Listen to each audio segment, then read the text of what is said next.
Bonjour les amis. Vous connaissez tous la loi de l'offre et de la demande. Lorsque l'offre est abondante et la demande faible, les prix sont bas et inversement. Si l'offre est faible et la demande forte, les prix sont élevés. Sur ce point, l'argent est en bonne position. Les chiffres ne mentent pas. La demande croissante d'argent augmente de plus en plus. Et presque chaque année, des records sont battus. La demande continuera de croître rapidement à mesure que nous passerons aux énergies vertes. La production a diminué au cours des dernières années. L'argent est majoritairement extrait lorsque les mineurs recherchent de l'or, du plomb et du zinc. Il n'y a que très peu de mines d'argent. La plupart de l'argent utilisé est perdu, car non recyclé. Je vais vous parler de cet article publié sur Yahoo Finance. Le Silver Institute, qui est une référence sur l'argent, a publié ces chiffres pour 2023. La demande industrielle mondiale prévoit un nouveau sommet en 2023. Nous sommes actuellement en pleine transition vers les énergies vertes.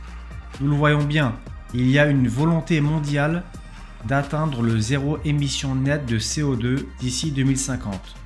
En Europe, les constructeurs ne pourront plus produire de véhicules thermiques d'ici 2035. Nous n'en sommes donc qu'au début.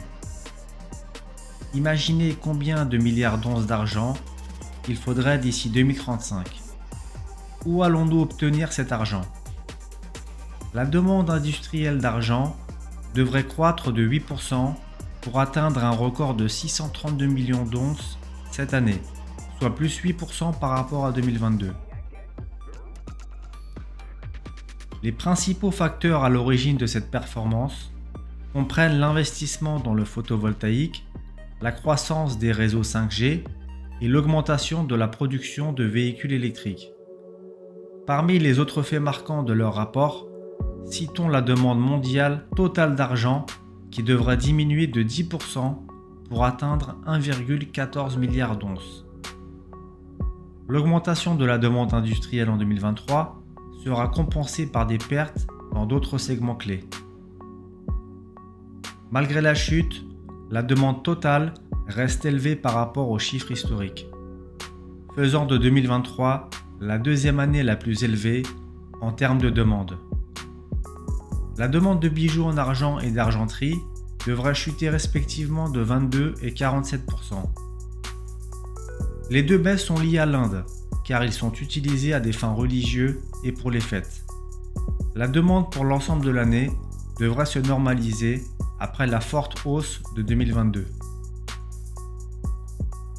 En excluant l'Inde, la demande mondiale de bijoux devrait légèrement augmenter en 2023, tandis que l'argenterie chute de 12%.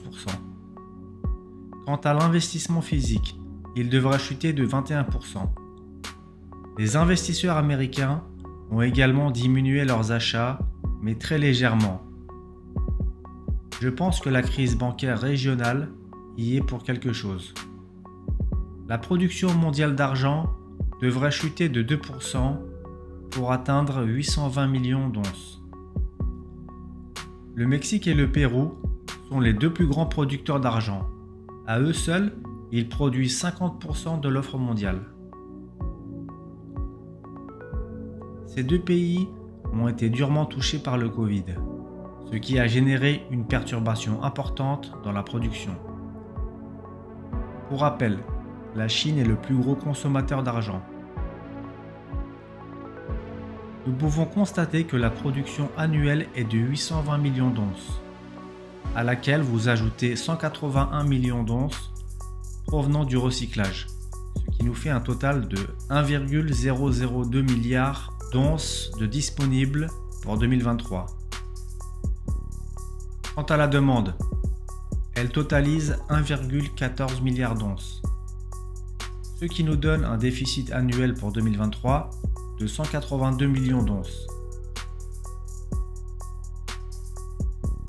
L'attrait des investissements dans les métaux à dominante industrielle est également affecté en raison du ralentissement de la croissance chinoise.